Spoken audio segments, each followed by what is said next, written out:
two know each other? God. How far does that go back? Johnny, he's a Johnny Cash orphan. Yes. Like you and John were, you knew each other? We were close, Ira? What, Big John? Yeah. Oh, yeah, I stayed at that house. So this is what you two have in common. And I didn't know this about you, Ira, until recently. But Ronnie, you lived on Johnny Cash's property. Yeah. And Ira, so how did you and Big Johnny's son become friends? At a club called the Bell Cove Club. I was playing for like $30 a night and all the beer I could drink, which was awesome. I was underage. And we became friends there. I was getting ready to move back home to North Carolina because I couldn't cut it. And went over for lunch, and June said I was a stray dog they fed that wouldn't leave. And I stayed there. I stayed at the house in the mountain, Bon Aqua, the house in Tampa. And I go spend Christmases with them in Jamaica. And they just kept going. And then finally they gave me the duplex behind House of Cash Museum that was on like 16 acres. And so What do you mean they gave you? They just let you live there? Yeah. Man, that would be awesome. That's what they did with us. Really? Yeah. Yeah, because you guys just lived on the property too, right, Ronnie? She said $600 a month, and she from the day we got there, she never took the rent. I'd take it to her, and she wouldn't take it. Are both of you guys stray dogs? Is that what? Yeah. Feels like they took care of both of you guys. Yeah. You definitely were. Oh, God, yeah. What was Johnny like for you, Ira? Man, for me, he was just when he said something, you better listen. He didn't talk a lot, but when he said something, it was deep. But I just miss his sense of humor. He's the funniest dude. They didn't capture that in the movie, but he's funnier than hell, man. He was great. How a question for both of you since you brought it up. That movie, Walk the Line, how accurate do you feel like it was from what you know of him and them? You want to go first? Broad stroke, it was good. That's as much as you can cram into an hour and a half or 2 hour movie, however long it was. That was good. You know, you always look at movies like that and they go, the casting, I don't know, but they did a good job with it. Yeah, I think they took some liberties to make it a little bit more dramatic, but I didn't know John back then. I don't know if it could be more dramatic. Yeah, I didn't know John back then, so I don't know. I met him in 1990. Who would play you, Ronnie? Let's say they did a movie in 5 years on Brooks and Dunn. Who would you like to play you? I don't know. Gosling? Ryan Gosling? Oh, of course. Everybody Yeah. say that. That'd be good. Huh? Yeah. My generation would go to Clint Eastwood, sure. No, I don't know. Seriously. Don't even thought about that. Like, No. did you have abs? Like when you were like 25? Abs? Yeah. Like abs? Yeah. No. Oh, you no? No, I was skinny rail. When I got to college, I was 6'3.5" and weighed 145 pounds. No way. Yeah, I swear to God, I'd wear cutoffs under my jeans to keep them up. So you wear shorts under your pants to keep your pants up because you couldn't find pants small enough, like adult pants. Cutoffs, yeah, jean cutoffs. Dang, that's crazy. It gets psychotic. Let's talk about you guys working together here.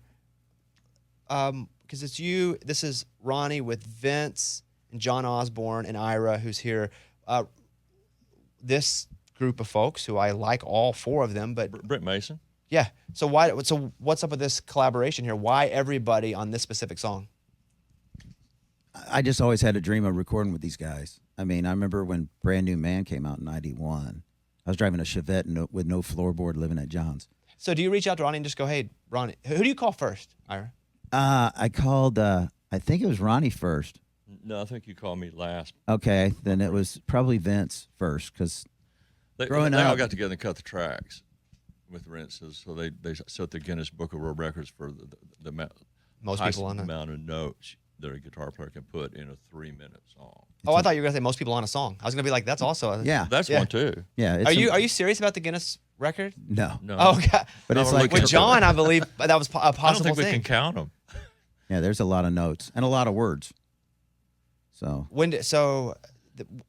Did you write the song? no, Tony Mullins and Jeffrey Steele wrote it. And so what about this song then? I always had a dream. I watched the Traveling Wilburys documentary, and nobody's ever done that in country music. There's a lot of vocal collaborations. Oh, so There's that's not- kind of what this is. There's not a lot of play, and I always wanted to do it. And plus, I'm just a huge fan.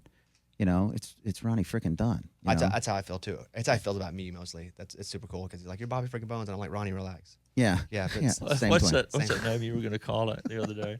Instead of Traveling Wilburys, Traveling Wheelbarrows. It's funny. Traveling Wilburys, by the way, for our listeners, it's like Bob Dylan, Roy Orbison, Harrison. yeah, Petty. Tom Petty. Yeah, and then there was Klein. No, then it from was ELO. Jeff. Yeah, from ELO. Jeff. Jeff Lynne. Jeff Jeff Lynne. Lynne. That's Yeah. it. ELO. Yeah, I feel like he gets left out.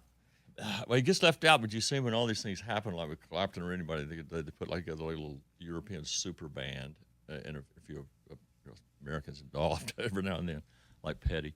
But no, he's like a brainiac with production. Yeah. And all that. Yeah. Ira, when did you move to town, and when did Trick Pony become a thing?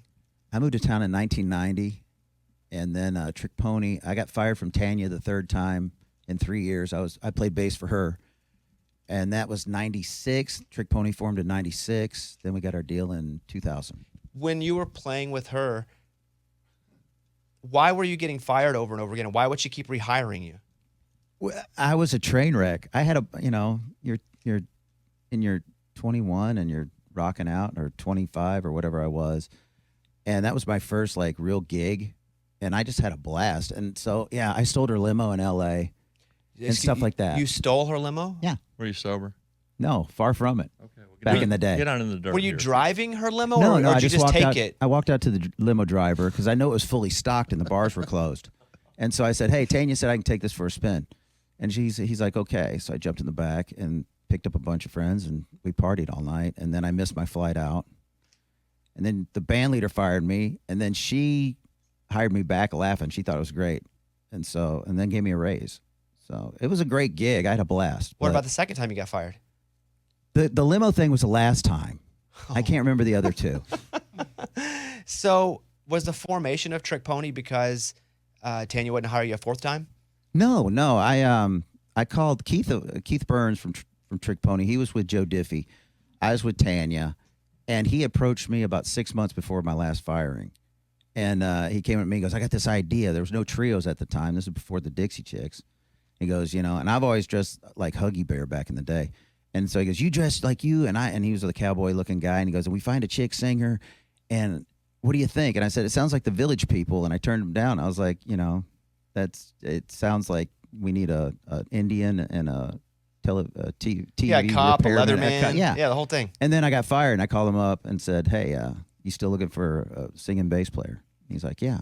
And how long until you guys got any sort of traction? Like 3 years. So you guys went pretty hard for 3 years. Yeah, we went back. 1999, we did 323 shows. Did you do some gigs with us? Yeah. When I was with Tanya, we opened up for you guys. Yeah. And then Trick Pony did some. We were on the Brooks and Dunn tour in 2003. That's right. We're all together, weren't we? Yeah. You remember that, Ronnie? Yeah. When I see the picture, I do. It was what, us, you guys, Dwight Yoakam, Gary Allen, Chris Cagle. Chris Cagle. That was it. Wow. Yeah. Wow. How's Chris Cagle? I haven't seen him since then. Yeah. So who knows? He's doing okay. There's always everybody always has a pretty interesting take on Chris Cagle, and they always have a decent Cagle story. Do you guys have any stories you'd like to share? Nothing No. on the air. None? No, Okay. All right, no, good. We ain't going there. Good deal. All right. Yeah. That's fair enough. Yeah. I want to play a little bit of Teleman. Raymundo, would you mind hitting that for me? Or if he goes by the name of Ludwig Van, if the fiddle's out of tune and they ain't got a Teleman. So, Ira, with Vince and John Osborne, two prolific guitar players, how do you decide who plays what? That was all up to them. I was just like, here's the song. Everybody played, and they all played from start to finish. And then producer Noah Gordon had fun quilting that together. So, yeah, How much are you writing now, Ira? all the time. All the time. Me and Ronnie have been camped up for a year and a half, 2 years. Yeah. Camped up. Feels romantic. Yeah, it is. Out there in White Bluff. A we go to blanket, the- a fire. I've got a farm outside of town. And it asked me what we raise. What do you raise? Cane. Okay.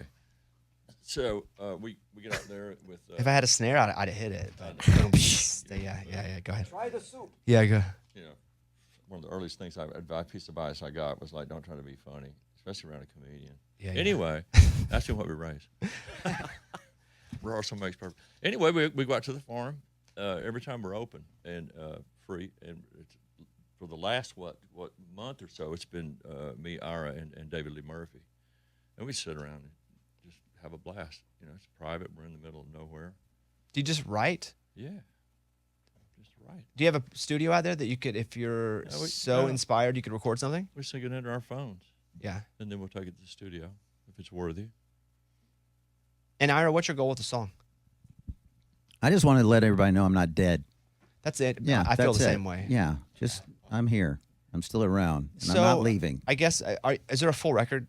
Yeah, like there's next a full year? album. Is it next year that's going to come out? Yeah, full album. So I guess my purpose with that question is like Ira Dean. Is this a thing now? Are you going to be? Yeah, it's always been a thing. It's just nobody's heard of it. I thought you were dead. I'm gonna I be know. honest with you. So thought did until I. today. I was like, I thought the guy was dead. I did too. Yeah, no. Trust me. I asked him the same question. So what are you doing this for, man? You're killing it as a songwriter Yeah. out there.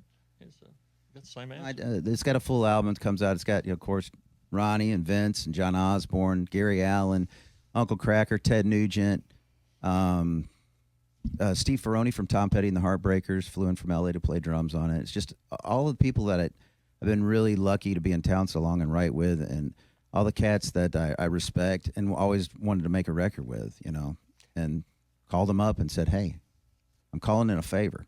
You've worked with, in country music, really prolific artists. Some are still with us, some obviously aren't. But if I give you a few names, could you give me a story, Ira? Just a little anecdote about one of them, if you feel, if it's not dirty, yeah. Okay. Chris Cagle. I'm kidding. I'm kidding. How about Hank Jr.? Hank Jr. I played on the Almira Club album of his. Played upright bass. Let me think of a good story. They're all crazy. He came in. He's the craziest interview we've ever had on the show. He left. Yeah. He came in and he was so upset we wouldn't let him smoke a cigar. And I love Hank Jr. I never actually spent any time with him, but he came in and he's very aggressive. But he wouldn't answer a question. I was like, you have to answer questions. I know. You think he's going to jump up and like fight you or yeah. something? And he finally was just like, "Do we play the song or not?" And then it was awesome. Like it was the exact experience I wanted. And it's on YouTube now. And people, I saw it. It's amazing, right? Yeah. Isn't it the greatest? Like as far as experiences go, it was a real experience. How to create tension in the room, right? Wasn't he like supposed to play? Yeah. Yeah. And yeah. then he just and he was like, "What do you want from me?" Right. But we wouldn't let him smoke inside. You can't. Yeah. Okay, That's you'll a cut rule. this. You'll cut this. Okay. But are you telling me to cut it? No. Okay. He'll do one with did one with Kicks, his little deal, and like he was firing it up, just smoke. He's clouding the room up, just going at it. And he's on a tear that day. You could tell when he's like really going to come at you. Yeah, we had that. He did not want to be there. We had that. He wanted to be fishing or hunting or whatever. What That's about? okay. Still growing up, he was still a hero.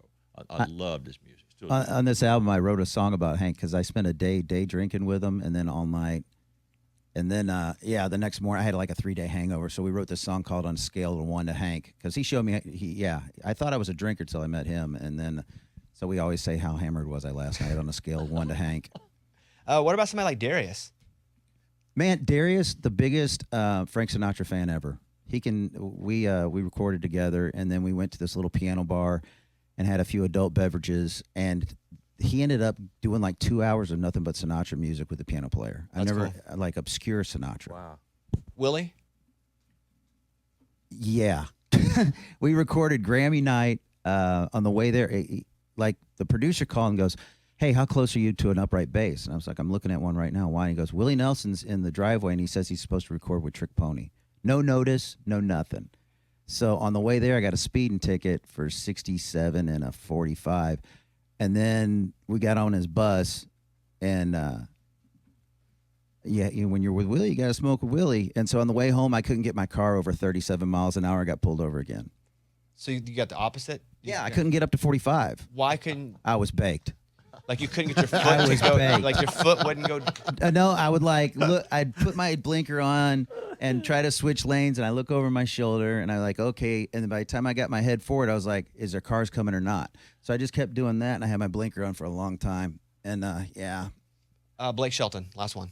Blake Shelton, I love him to death, man. We used to be hunting buddies, so we kind of were on Warner Brothers at the same time. I remember his first #1. I took him out, and we had a great time. He's a great guy, man. Ira, really great to see you. Good to see you. Like big fan of you as a writer. Obviously, Trick Pony has been a while since I was like listening to Pour Me. That's back in the day. You can go to Walmart and get a bargain bin tape right now if you want to refresh Dude, that's it. hilarious. I mean, You look in the $1.99 bargain bin. oh yeah. It's you and the big. I'm pretty sure blank CDs are cheaper, are more expensive than a Trick Pony CD. Yeah. I'm pretty sure. You still get checks for those songs? Oh God, yeah. Oh yeah. That's awesome. Yeah. Yeah, it is awesome. Beats wearing a hairnet. It does. You want fries with that? Yeah, but you're also Slinging like a really burgers. great writer. Yeah. It's not like you haven't been working and being really successful. That's a surprising thing too. I mean, for years, how many Montgomery Gentry hits did you write?